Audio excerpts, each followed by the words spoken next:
Bonjour, je suis ravie de vous retrouver de nouveau pour un podcast totalement improvisé comme d'habitude. Je me présente pour ceux qui ne me connaissent pas, celles et ceux qui ne me connaissent pas. Je m'appelle Obéline, je tiens une mercerie dans le Puy-de-Dôme entre Clermont-Ferrand et la Bourboule, à Rochefort-Montagne. Voilà, depuis 2 ans maintenant. Et je tourne ces vidéos pour vous présenter les nouveautés magasins et les nouveautés que vous pouvez retrouver sur les aiguilles également. Voilà, donc en fait, le but est de vous partager un peu cette passion qui nous rassemble au final. Si vous êtes là, c'est que ça vous intéresse, la foi. Si vous êtes tombé dessus par hasard, bienvenue aussi. On n'est pas comme ça, on accepte, hein. Il n'y a pas de souci. Donc là, au menu, des encours terminés, non sans coquille, je vous expliquerai. Des projets commencés, des projets en cours et des nouveautés magasins. Allez, c'est parti. Alors, pour débuter, effectivement, je vous l'avais montré dans le dernier podcast, mon Dreamer de Jennifer Stanglass. Il est terminé. Alors, voilà un peu le résultat. Ce qui me change, c'est que c'est un pull un peu long. Moi qui ai toujours l'habitude de faire des pulls assez courts parce que voilà, j'ai les hanches un peu larges et donc j'aime bien que les pulls soient un petit peu courts. Le truc, c'est que en fait, il fait froid, surtout quand on travaille assise. Il fait vite froid. Donc là, du coup, je me suis dit, un pull long pour l'hiver, ça va être bien. Voilà, donc on est sur un empiècement circulaire, hein, sur un yoke.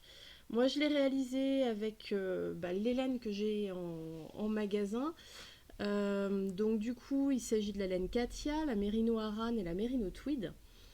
Le déclic est venu quand j'ai reçu effectivement la Merino Tweed en magasin qui proposait du coup 3 coloris de gris qui correspondaient plutôt bien au modèle du patron, hein, qui est effectivement noir et gris. Alors après, au niveau des petites modifications que j'ai apportées, je les cintrais un peu plus. Je les cintrais différemment aussi devant et dans le dos, pour que ça corresponde un petit peu mieux à ma morphologie. Et surtout, j'ai eu envie de lui faire des manches ballons. Alors on voit mieux sur une des deux manches. Je vous raconterai la petite blague. Donc effectivement, j'ai pas fait de diminution en fait le long de la manche. Arrivé à peu près à mi-avant-bras, j'ai fait mon jacquard. Ce qui fait que le jacquard tombe en plus pile avec la frise en bas en fait du corps. Et j'ai diminué d'un coup et j'ai fait des grands poignets. Voilà, j'avais très envie de lui donner ce style un peu bouffant. Donc ça, c'est les petites modifications que j'ai apportées au patron. Alors là, comme ça se voit pas trop. J'ai une manche plus longue que l'autre. Voilà. Parce que donc, j'avais bien mon petit contrant. Tous les 10, je déchirais un petit papier. Je fais comme ça, moi. Je note pas. Je déchire un petit bout de papier. Bon. Et en fait, à un moment donné, il a fallu que je pose mon tricot sur au début du rang numéro 1. Je suis revenue et là, je me suis dit, j'ai déchiré mon bout de papier ou pas? Est-ce que j'ai déchiré? Mais ça aurait fait pareil si j'avais noté avec avec un crayon de papier. Enfin, ça aurait été exactement pareil. Donc, en fait, bon, dans le doute, je mesure mes deux manches. Bon, je me dis, c'est cohérent. J'ai dû. Enfin, je sais plus ce que je me suis dit. Enfin bon, donc je suis repartie. Voilà, jusqu'à ce que j'ai le même nombre de petits bouts déchirés. Et puis je mesure mes deux manches. Nickel, impeccable. Donc je fais mon jacquard, je fais mes côtes, je finis mon pull. Je le lave, je le bloque. Et puis bon, quand même, là on est vendredi. Je l'ai lavé dimanche. Les poignets sont pas secs. Mais qu'importe. Qu'importe, j'avais trop envie de le mettre. Bon, il y a que les poignets qui sont pas secs, mais il a mis un moment à sécher. Alors à tel point que alors j'ai un poêle à granulés dans le magasin. Et en fait, bah, je l'ai mis sur un mannequin à côté du poêle à granulés en me disant ça va bien sécher. D'ailleurs, c'était cette manche-là qui était du côté du poêle, pas celle-ci. Celle-ci est plus humide, celle-là est relativement sèche. Voilà. Et puis donc je me suis dit ça va sécher, impeccable. Et puis à la fin de journée, je regarde mon pull, puis je fais à une copine, dit c'est que je l'ai mis de travers ou c'est qu'il y a une manche qui est vraiment plus longue que l'autre. Je regarde, puis elle me fait non, bah j'ai bien peur que tu aies raison en fait. Bon, effectivement, le pull n'était pas de travers. Le pull n'était pas de travers, et j'ai bien effectivement 10 rangs de plus sur une manche que sur l'autre. Voilà. Donc, bon, bah c'est pas grave. Oh, elle me fait en marchant vite, ça se verra pas. Alors sur le mannequin, c'est flagrant parce que du coup, comme c'est pas tenu au poignet, ça tombe. Donc du coup, là, la différence, elle est vraiment marquante. Après, bon, euh, finalement, hein, voit-on vraiment une différence? Celle-ci bouffe un petit peu plus du coup que celle-là. Si jamais c'est trop gênant et que je ne vois que ça, bon, c'est pas grave. Je prendrai la manche la plus longue puisque la plus courte me convient bien. Je prendrai la manche la plus grande, j'ouvrirai au milieu, j'enlèverai 10 rangs, je ferai un grafting et puis voilà, ce sera de l'histoire ancienne. Mais bon, voilà pour la petite anecdote. Mais bon, est-ce que c'est bien grave? Une fois que c'est tenu au poignet, ça se voit pas trop. Il y en a juste une qui donne l'impression d'être un peu plus large que l'autre. C'est tout. C'est tout. Bon, voilà. Sinon, après, le pull est bien expliqué, clair et concis. Voilà, sans rentrer trop dans les détails, vraiment clair et concis. Alors, en anglais, bien sûr. Après, bon, bah, c'est un diagramme conçu au niveau du yoke. Après, elle nous dit si on veut si on veut le cintrer ou pas le cintrer, comment est-ce qu'on fait, etc. Tout est bien clair. Donc, donc impeccable. Il y a même deux cols différents, je crois. Il y a un col si on le veut rouloter ou si on veut un col plus resserré avec des côtes. Donc, non, le patron est impeccable. La laine, bah, ma foi, j'en suis bien contente. Parce que le jacquard rend bien. C'est de la superwash. C'est un mélange 52% laine et 48% acrylique. Donc je savais pas trop comment ça allait se comporter vraiment sur du jacquard. Moi je trouve qu'il se place bien. Il est pas trop marqué. Alors il y a des endroits je l'ai fait un peu gaufrer parce que j'étais un petit peu trop tendue. Voilà, je l'ai tricoté avec une demi-taille de plus que ce qui est préconisé. Voilà, donc j'ai changé moi mes tailles d'aiguille au fur et à mesure en fait du yoke. Donc j'ai pris les tailles d'aiguille qu'elle avait recommandées sur la plus petite. Après on change pour une taille d'aiguille plus large. Et j'ai trouvé que c'était toujours pas assez, que ça correspondait pas au fil en fait. Donc j'ai passé sur une taille d'aiguille supplémentaire. Et là ça correspondait bien au fil. Au niveau de l'échantillon, c'était pas incohérent non plus, hein. J'ai mesuré. Moi je mesure une fois que c'est fait parce que quand je fais des échantillons, de toute façon ils me servent à rien. Je vous montrerai l'exemple tout à l'heure. Donc voilà. Mais non, non, ça restait cohérent. Et voilà. Et du coup, je vais avoir un pull qui sera bien chaud là pour cet hiver et surtout qui couvre le bas du dos. Parce que c'est bien gentil de vouloir avoir des jolies petites choses, mais à un moment donné, quand on habite en montagne, un vrai pull c'est bien. Non, non, c'est pas mal. J'en ai plein hein, des vrais pulls, faut pas que je me plaigne, mais c'est des vrais pulls. C'est-à-dire des trucs qui sont pas cropped et qui descendent un peu au niveau des hanches. Mais je trouve toujours que ça me donne une allure un peu bouffante, un peu pataude.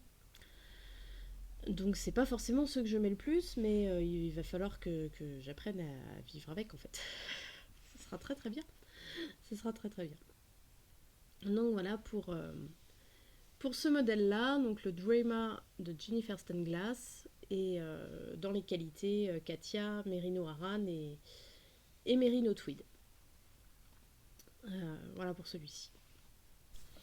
Allez, on va continuer. Du coup, toujours sur un gros pull. Donc, je vous avais présenté, j'avais commencé un pull doudou en alpaga pour la boutique. Alors, celui-là, il suit son cours. Je vais quand même vous montrer. L'autre fois, j'avais fini le corps, je crois. Et donc là, bah, tout simplement, le corps. Voilà. Et j'ai fini une manche. Voilà. J'ai fini une manche. Je suis au début de la deuxième. On va essayer de les faire de la même longueur, hein, ça serait pas mal, hein. Mais le pire en plus, c'est que j'ai mes petits marqueurs. Non, là j'en ai pas. Là, j'en ai pas. Mais normalement, j'ai mes petits marqueurs tous les 10 rangs, hein. Là, je me suis dit, bon, ça va. Ça se voit en compte, quoi. Bon, c'est juste que faut être vigilant. Je crois que je mettrai un marqueur. Je crois que je mettrai un marqueur contre rang, c'est pas mal. C'est pas comme si j'en avais en plus une tripotée, mais à chaque fois je les perds en fait. Donc voilà. Mais non, mais j'y arriverai bien. Donc du coup, voilà, je suis au début de la deuxième manche. Et effectivement, alors ça donne vraiment du gros pull, du gros pull tout doudou, tout doudou, tout douillet. Donc voilà. Celui-ci, il sera en boutique. Hop, en prêt-à-porter. You. Alors, le petit gilet de ma fille, j'avais dit qu'il serait certainement fini à la fin des vacances. Bah, ça n'a pas été le cas. Parce qu'effectivement, on a bien eu toutes nos heures de route, mais je n'avais pas pensé à prendre la pelote et je suis tombée en panne sèche de pelote. Donc en fait, il me reste plus que ça. Il me reste plus que ça. J'ai compté, alors j'en ai refait un peu depuis, mais j'avais compté qu'il me restait 8 heures de travail dessus. Parce qu'en fait, une section me prend 1 heure. C'est des sections de rangs raccourcis plus 5 rangs complets pour rattacher au corps. Et donc il me restait 8 sections à faire, donc 8 heures dessus. Je devrais pouvoir y arriver. Hein, mais voilà. Donc je m'en suis arrêtée à ça pendant les vacances. Sachant que j'avais dû vous le présenter, j'avais dû faire 5 ou ouais, à peu près 5 sections encore. Mais voilà, après c'est super sympa. Franchement, j'adore le... Alors c'était la Hilta de Katia, ils la font plus, hein. Mais j'adore le rendu. Oh, c'est trop chouette. C'est encore plus joli comme ça. C'est encore plus joli étiré que pas étiré. Regardez-moi ça. Donc voilà. Donc celui-ci, il avance. De toute façon, j'ai perdu espoir qu'il aille à ma fille. Parce qu'elle grandit trop vite. Voilà. Elle a 5 ans et demi. Ça fait déjà plusieurs mois qu'on lui met du 6 ans. Et là, j'ai capitulé sur le 6 ans. Je suis en train de lui mettre... On est en train de virer petit à petit sur le 8. Les enfants de maintenant sont trop grands. Et voilà. Donc, c'est pas grave, ça ira une petite copine. Hein, ma foi.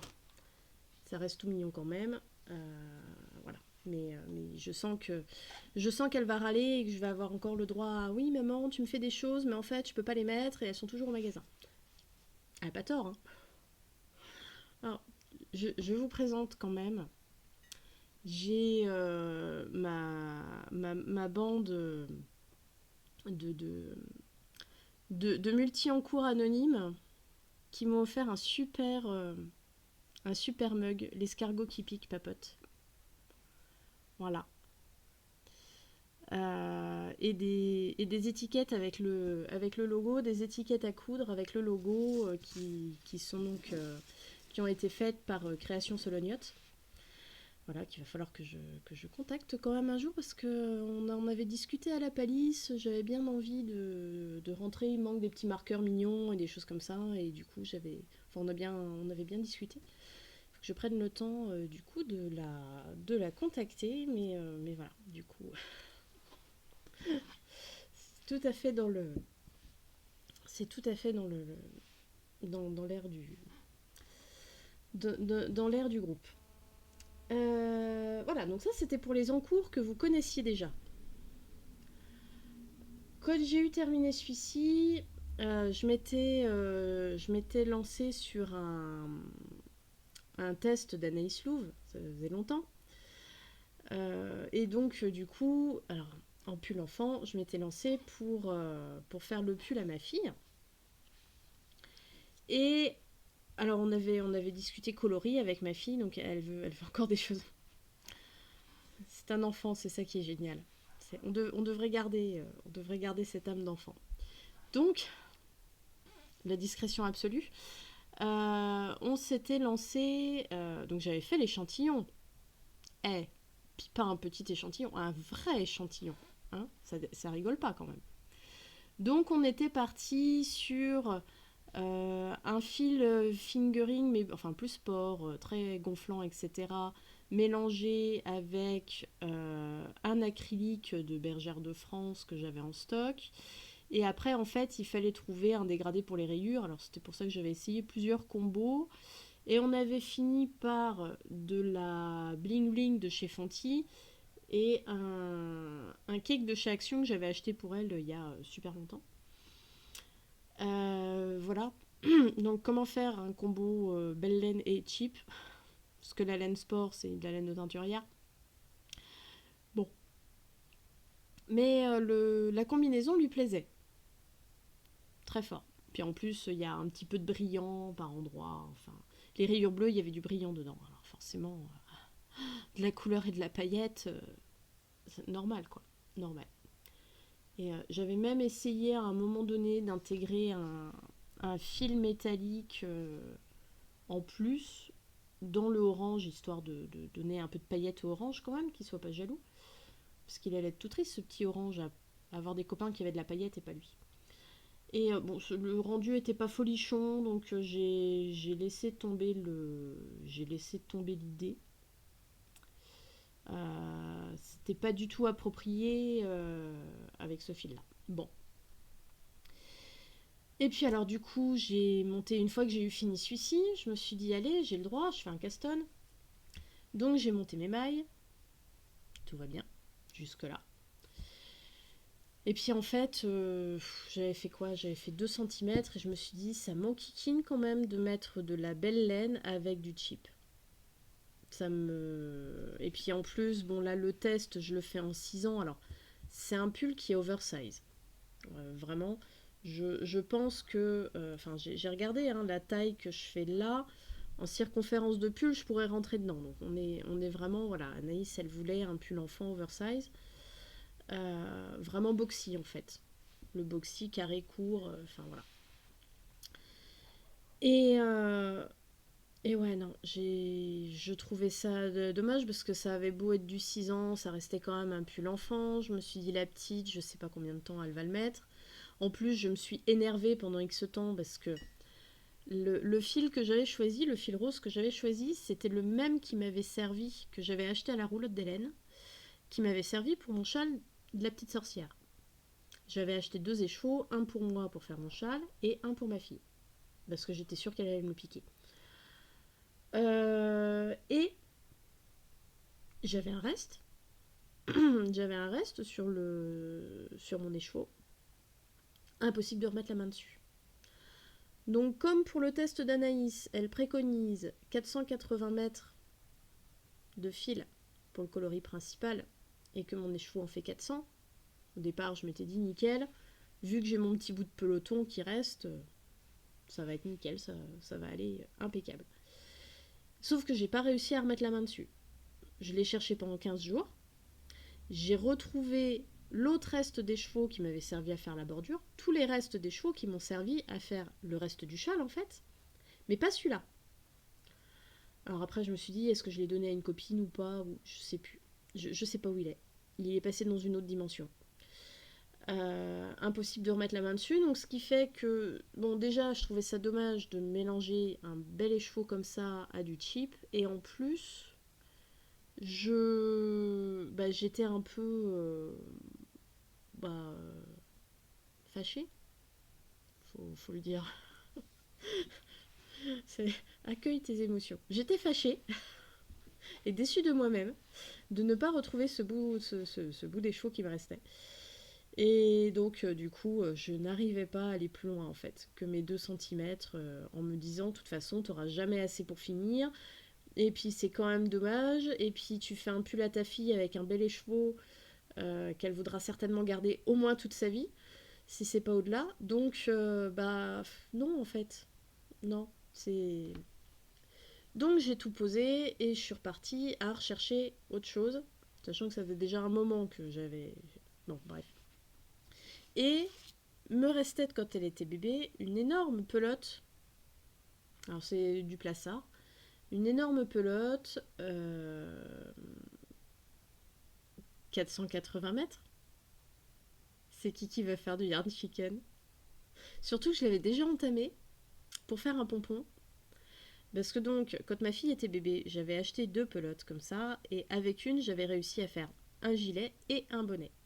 Mais j'avais pas assez pour finir le bonnet. Alors c'était un bonnet lutin en pointe, donc il doit y avoir 3 cm de la pointe plus le pompon que j'ai tapé là-dedans.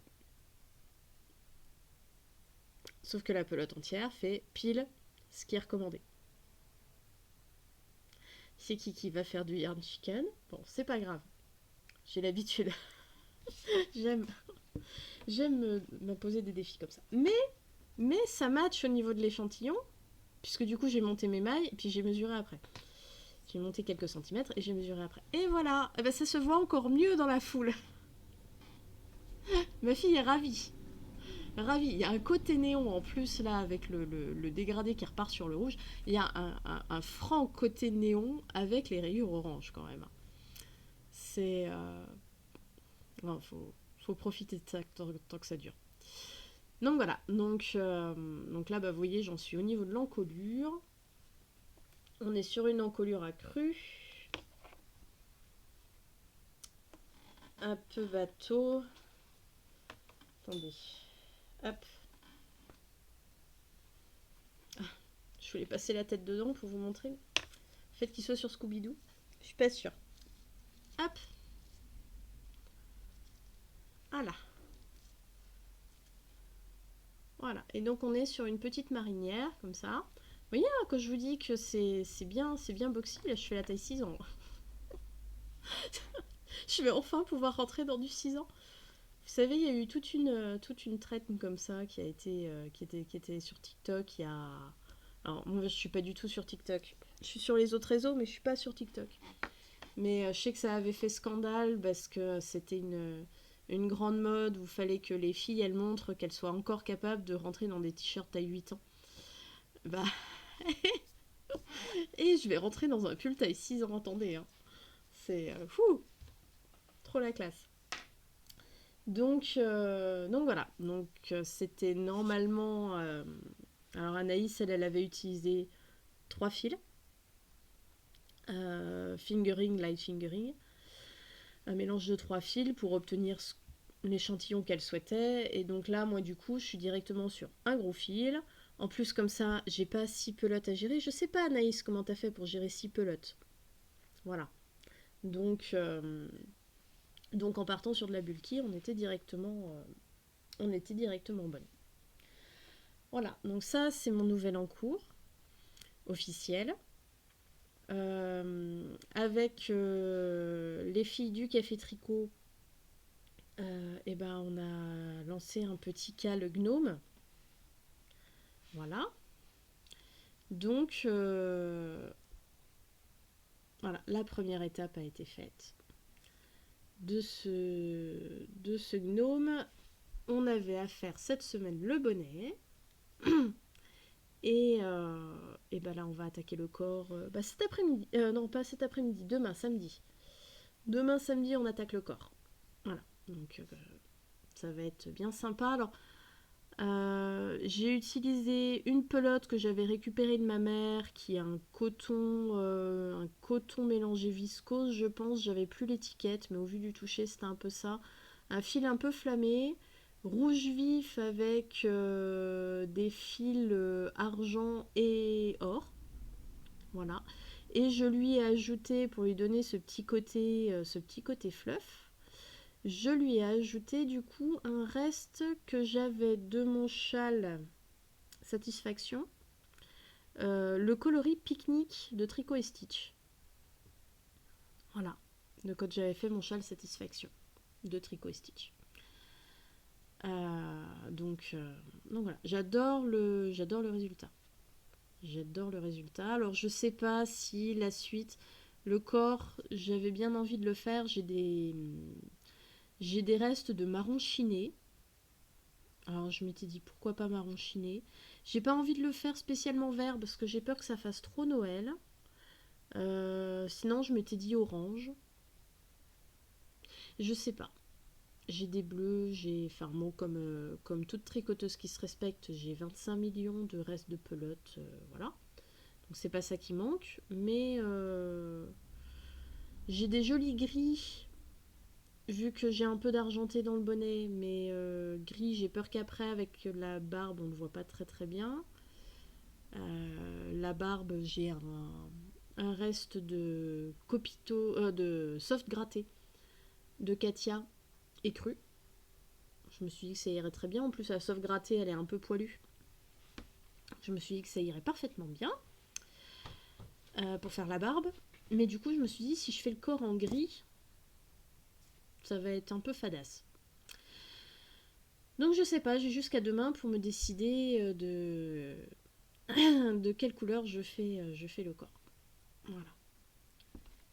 Parce que voilà, j'ai une copine qui pour mon anniversaire m'a offert Newton, qui est juste génial. Et donc du coup, il est prévu qu'il ait des copains en magasin. Voilà, voilà. Et après, pour la petite histoire, on a aussi prévu un autre cal qu'on va se faire. On voulait se refaire des poussiates. Il est pas loin, il est là. C'était pas prévu, mais j'avais envie de me refaire un poussiate. Hop. Donc du coup, on s'est lancé un cal poussiate après le cal gnome. Voilà. Alors c'est vraiment tout bête à faire le poussiate, mais c'est plus ça. Là, on est plus sur du tricot politique en fait. Voilà. Donc pour celles qui veulent, le poussiate est un mouvement, j'allais dire, un peu, oui, un peu féministe, hein, un peu féministe. Alors plus contre macho que contre mascu toxique que féministe. Mais voilà, c'est le, c'est le moment. Donc on a tout envie d'avoir notre poussillate. Donc on va se faire un petit cal tricot politique. Voilà, pour la petite histoire. Il y a plein de tutos sympas.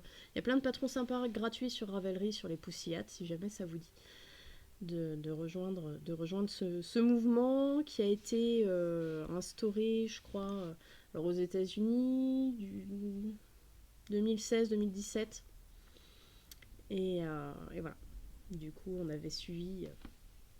j'avais suivi le mouvement. Et puis, bah, on s'y remet. On s'y remet. Ne jamais lâcher. Voilà un peu. Je crois qu'on a fait le tour des encours. Ça a été super vite. Moins de 20 minutes pour vous présenter mes encours. Ah non. Bah non. Allez, en une minute, je présente mon encours que j'ai attaqué hier. Parce que nouvel arrivage, nouveau projet. C'est obligatoire. Alors là, j'ai rigolé. Hein. Parce que, alors là, sortie de ma zone de confort, mais totale. J'ai reçu, je vais vous la présenter là après. J'ai reçu la mini velvet de Katia. Donc, pelote en fil chenille, Je sens que ça va être le genre de pelote, on la regarde, elle se défait. En attendant, je suis je suis super ravie. J'avais pas un bon souvenir des fils chenilles. Je me souviens que c'était vachement la mode des fils chenilles et des fils rubans. Quand j'étais plus petite, et ma mère on avait tricoté. Hein. Et je me souviens des crises qu'elle se prenait avec le fil chenille parce que ça fait pas un aspect, ça faisait pas forcément un aspect bien lisse, etc. Ça se tordait, ça se tortillait dans tous les sens, il n'y avait pas moyen d'avoir quelque chose de régulier, enfin bon bref.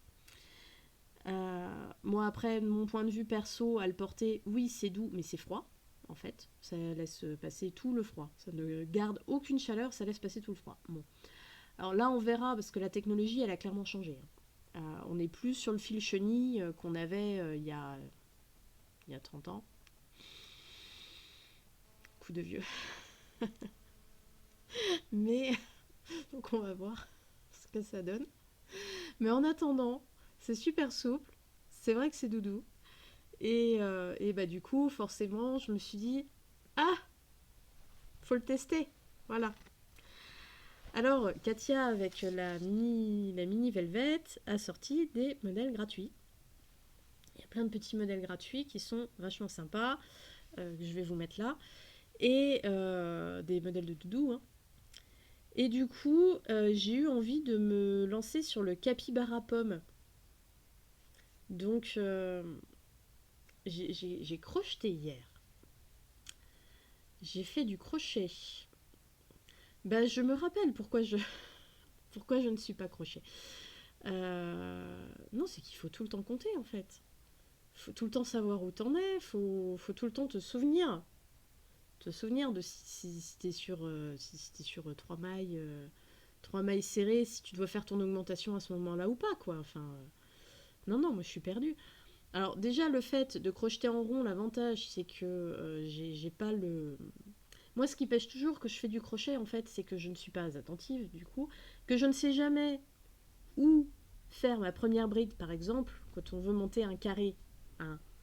La difficulté pour moi c'est de me souvenir d'où est-ce qu'on plante le crochet pour la première bride. Voilà, ça c'est déjà mon premier défaut. Donc souvent en fait mes bords ils sont comme ça parce que bah, en fait j'ai pas planté suffisamment près ou j'ai planté trop près ou du coup j'ai une bride en trop ou en moins ou ah, voilà. Mais donc là au moins en rond, bon pourquoi pas. Sauf qu'à un moment donné j'ai levé la tête pour dire bonjour à quelqu'un et je ne savais plus où j'en étais. Comme j'étais partie les mains dans les poches, comme j'étais partie les mains dans les poches, en fait, je n'avais pas de marqueur. Alors j'ai trouvé un trombone. Alors ça, par contre, c'est quand même l'avantage du crochet, c'est que on peut... Mais j'ai mis un trombone là en me disant ça doit être mon début de rang. J'en sais rien en fait. J'en sais rien parce que je sais pas où était mon début de rang en fait. Donc j'avais compté mon nombre de rangs à peu près pour essayer de voir si j'étais sur le bon nombre ou pas. J'en ai aucune idée. Puis là, en plus, de toute façon, vu que j'ai mis mon trombone pour ne pas perdre ma maille, bah du coup, elle est plus sur mon début de rang.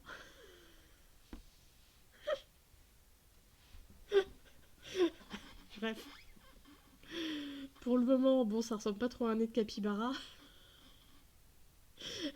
mais bon. Enfin voilà. Donc, non, non, non, c'est... Non, mais faut que je m'y mette quand même. On est d'accord. Faut que je m'y mette. Je vais bien réussir à m'en sortir. Je vais bien réussir à m'en sortir. Mais bon, voilà. Donc je m'amuse beaucoup. En attendant, j'avoue que bah, je l'ai déjà crocheté et défaite plusieurs fois. Le fil tient bien. Hein. Le fil tient bien. Hein. Il... On n'a pas les petits brins de peluche qui s'en vont. On n'a pas. Enfin, ça tient nickel. Hein. Non, non, ça supporte bien, ça supporte bien les crocheteuses catastrophiques, les crocheteuses débutantes en herbe. Enfin voilà, donc voilà, donc bon, fallait que je m'y mette. Mais ouais, je pense que par contre, je le testerai au tricot sur aiguille en bois, sur aiguille en bois. Et non, par contre, en tricot, il y aura sûrement de quoi faire des trucs super sympas, mais voilà, c'était une nouvelle approche du crochet qui est pas encore le confort absolu. Voilà, faut dire ce qu'il en est. C'est pas encore le confort absolu. Mais je veux pas mourir bête. Voilà. Allez, je vous la présente, la mini velours. La mini velvet. La mini velvet. Du coup, alors, la mini velvet, le fil chenille en général. Donc, comme je vous disais, de mon expérience, j'avais pas été convaincue. Surtout en tant que. J'allais dire en tant que porteuse. Parce que c'est joli, certes, mais enfin, c'est joli encore que. Mais c'était froid, enfin, voilà quoi. C'était en permanence froid. Mais donc, je vous dis, ça, c'était le fil chenille d'il y a 30 ans. Et bon, ça peut évoluer. Et ça a évolué. Mais c'est vrai que jusqu'alors, c'était pas forcément le genre d'article que je pensais à rentrer dans mon magasin, puisque c'est vrai que j'allais dire entre guillemets, le fil qu'on recherche par chez nous, ça va être du fil utilitaire. Ça va être du fil utilitaire. J'avais pas encore tellement une clientèle qui était, j'allais dire entre guillemets moderne, pas dans le pas dans le sens où les autres elles sont archaïques, mais voilà quoi, nourri par les réseaux sociaux, nourri par les phénomènes de mode et ce genre de choses. Et en fait, depuis cet été, j'ai énormément de personnes finalement qui me demandent du fil chenille pour pour crocheter des doudous et des choses comme ça. Donc de fil en aiguille, j'ai fini par me dire va peut-être falloir que je m'y mette quand même à le faire, ce fil-là. Alors j'avais fait rentrer les petits tricots Nili Nili, c'est ça, les ricots Nili Nili, donc qui sont sur les mêmes grammages, sur les mêmes volumes en fait que la Rico Rumi, donc des tout petits pelotons, d'un tout petit fil chenille. Et donc j'en avais pris un de chaque couleur pour faire un petit pour montrer un peu le nuancier qu'on pouvait avoir. Je m'étais pas mouillée plus. Et puis effectivement, les gens voient qu'il y a du fil chenille, mais visiblement, puisqu'elles ne partent pas, elles sont regardées mais elles ne sont pas achetées pour le moment, c'est que c'est le format qui ne doit pas convenir, je pense. Et je continuais à avoir des demandes de fil chenille, alors après plus ou moins gros, mais je continuais à avoir des demandes de fil chenille. Donc c'est vrai que là du coup je me suis dit bon, j'ai eu mon représentant Katia la semaine dernière, et puis bon on en a discuté, et puis bon c'est un fil qui fonctionne, Donc je me suis dit bon allez, on se lance, on va tenter de se lancer pour de vrai. Donc j'ai pris les 14 premiers coloris de la gamme en fait. Ils en ont ressorti je crois 6 que j'ai pas pris. Mais donc j'ai les 14 premiers coloris. Et c'est vrai qu'ils sont chouettes. Et c'est une belle qualité de fil, donc bienvenue à elle. Du coup, les coloris. Donc comme je disais, 14 coloris, ça fait une jolie palette. Donc on a le noir, le blanc, on a gris, on a du marron, du camel, un beau rouge un peu cerise. Un vieux rose, un pêche, un jaune bien vif, un jaune plus clair, enfin pâle, ouais, bleu ciel, un pétrole, un vert pomme, enfin vert anis même, et un vert un peu vert bouteille. Voilà, donc au niveau des différents coloris, et vraiment elle a une belle... elle a un très bel aspect. Elle a un très très bel aspect, elle est souple. Donc je pense que les résultats seront vraiment sympas. Mais je pense aussi que si je veux vraiment les mettre en valeur, c'est pas moi qui dois, qui dois crocheter un truc. Je trouverai un modèle de doudou au tricot. Ça sera vachement plus vendeur que moi qui fais du crochet. Voilà. Puis après, si une bonne âme veut bien tricoter crocheter un petit doudou, j'essaierai de voir, de prendre la température parmi mon groupe de tricoteuses anonymes. S'il y en a une qui voudra bien me crocheter un petit modèle à mettre en vitrine pour le magasin. Je pense que ce sera beaucoup plus parlant que moi qui essaie de faire un truc au crochet. Voilà. Et du coup, comme j'ai pris la gamme première quasi complète, ça fait un bon petit... Hop, hop, une petite idée cadeau parce que Katia fournit les boîtes. Voilà, pour présenter du coup l'intégralité des coloris. Donc j'ai trouvé ça plutôt sympa. Du coup, ça fait un bon, ouais, ça fait une bonne idée cadeau là pour les fêtes qui arrivent. Hop, pour les crocheteuses de, pour les crocheteuses de doudou. Voilà. Autre nouveauté magasin. Du coup, j'ai donc en magasin la Merino Aran, donc 52% laine, 48% acrylique. Donc j'avais commencé par la Merino Aran. J'ai eu après la petite sœur qui est la Basique Merino, sur la même composition, fil sport. Et du coup, j'ai fait rentrer la Benjamin, la Bambini. Et là, on est sur un fil fingering. On est sur la même composition.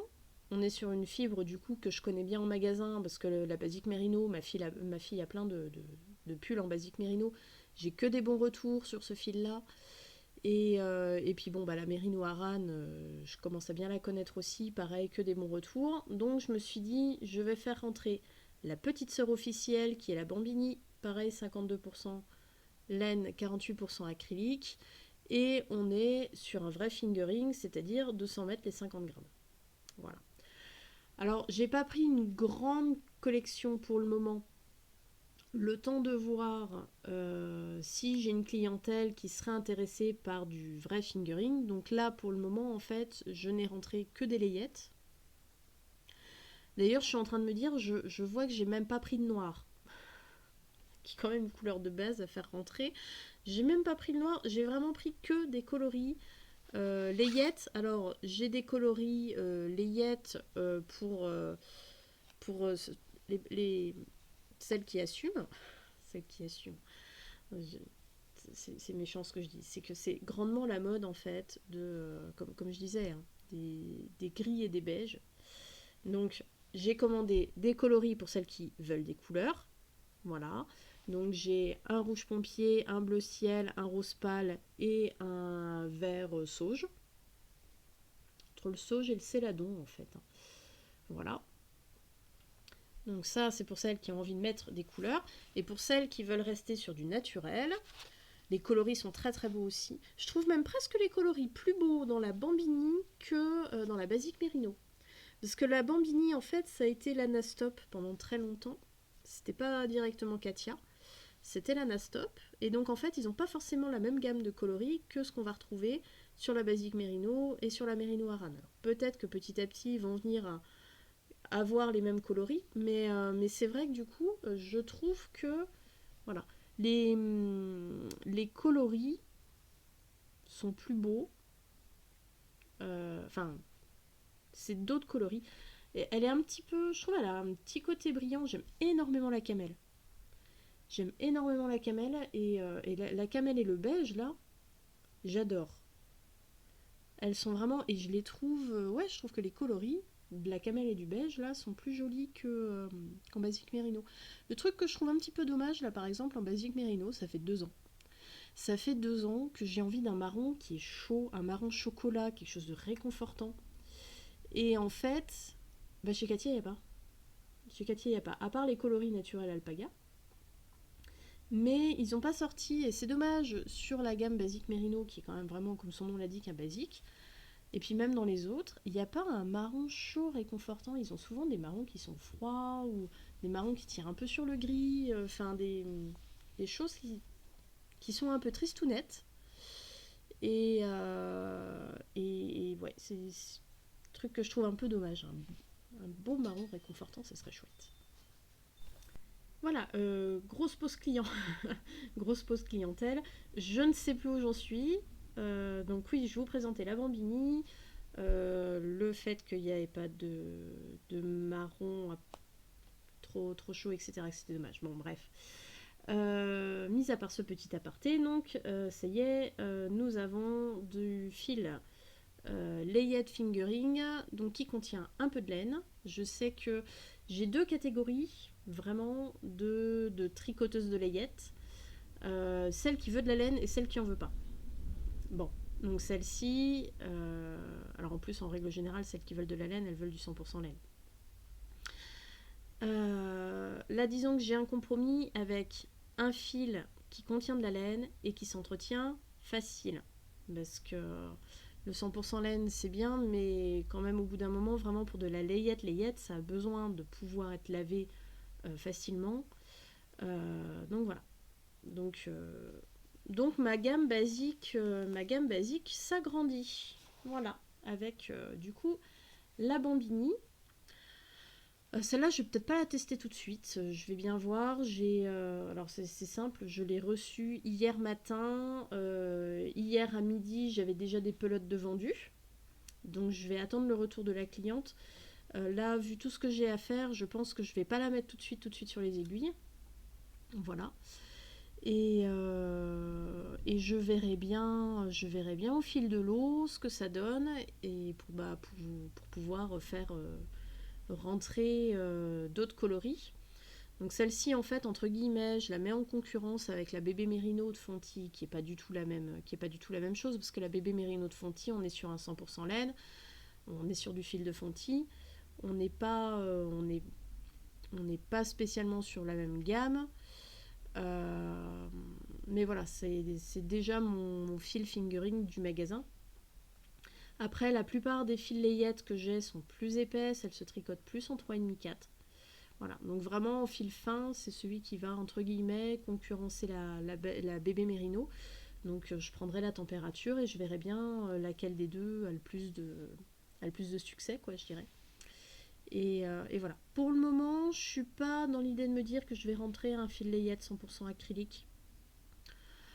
À part le fait que ce soit du coup sans fil animal, mais que du fil synthétique, euh, on est au niveau des tarifs, je vais pas dire on est kiff kiff, forcément du 100% du 100% acrylique sera moins cher, mais je trouve que là déjà celle-ci, la Bambini, pour elle est assez raisonnable au niveau du tarif. Donc voilà. Pour la suite, effectivement, comme je l'avais dit, j'ai reçu mon représentant Katia la semaine dernière pour la collection été. Voilà. Donc la collection été, on s'est dit qu'on allait la faire, on allait la déclencher en février. Voilà. J'ai pas pris énormément de choses, ils ont beaucoup de choses sympas. Je me suis contentée de reprendre de la Enoya, de la Coton Yak, parce qu'elles sont déjà en magasin. Ils ont continué, ils ont fait une petite nouvelle dans la lignée de la Coton Granny et de la Faire Coton Infinity, que j'ai trouvé moins sympa, donc que je n'ai pas fait rentrer. Après, c'est que subjectif, mais par rapport, moi, au retour cliente que j'avais sur l'affaire Coton Infinity, en fait, on ne retrouvait pas les points positifs sur la nouvelle gamme. Donc, elle plaira certainement, elle est très chouette, mais par rapport au retour, moi, que j'avais eu sur la clientèle, je pense que c'était pas la peine de prendre le risque, surtout que je vends encore quand même vraiment peu de coton, donc voilà, ça vient petit à petit, hein, et les clientes, à force d'exposer des jolis modèles, les clientes ont envie de s'y mettre, mais c'est vrai que c'est pas encore dans les mœurs. Voilà, et donc je suis restée un peu distante sur la nouvelle collection printemps-été. Voilà. Et j'ai préféré en profiter du coup pour rentrer la Bambini par exemple et la Velvet Mini. Et voilà, j'ai encore un fil qui devrait arriver, la Wow Sparkly, qui devrait arriver cet hiver. J'ai oublié de poser la question de quand, je crois qu'elle est en production à la fin du mois, fin novembre. Donc on devrait la recevoir avant les fêtes. C'est un fil qui fait penser un peu à la polar. La polar, c'est la fausse fourrure. Donc là, on est un peu sur la même épaisseur. Et elle va avoir plus un effet velours que fausse fourrure et avec des petits brillants. Donc là, celle-là, ouais, celle-là, je me suis bien lâchée aussi. Celle-là, je me suis bien lâchée aussi. Sur les coloris, parce que les coloris sont très chouettes, ils sont modernes, ouais, ils sont beaux. Donc, et la Polar l'année dernière, je l'avais très bien vendue. Donc j'espère que la Sparkly plaira autant. Voilà, et puis après c'est le réassort classique. Après c'est le réassort classique en fait, tout simplement. Voilà ce qui va arriver. Et après, niveau loisirs créatifs ou couture, mercerie, pour le moment, je mets un peu en stand-by le loisir créatif. On va voir ce que ça donne là, cette période de Noël, mais pour le moment, c'est mou. C'est mou, donc à voir effectivement ce que ça donne, et ça me donnera plus de visibilité sur ce qui va venir. Voilà tout simplement. Et bien sur ce, ma foi, je vous remercie d'avoir suivi ce podcast. Ça m'a fait bien plaisir de partager tout ça avec vous aujourd'hui. Et j'espère vous redonner des nouvelles bientôt. De toute façon, je vais avoir un pull de fini, un gilet et un pull choupinette et un gnome. Donc il y aura pas mal de projets finis à regarder, à vous montrer. Et sûrement autant de projets commencés. Allez, et ben je vous souhaite une bonne fin de journée et je vous dis à bientôt. Au revoir.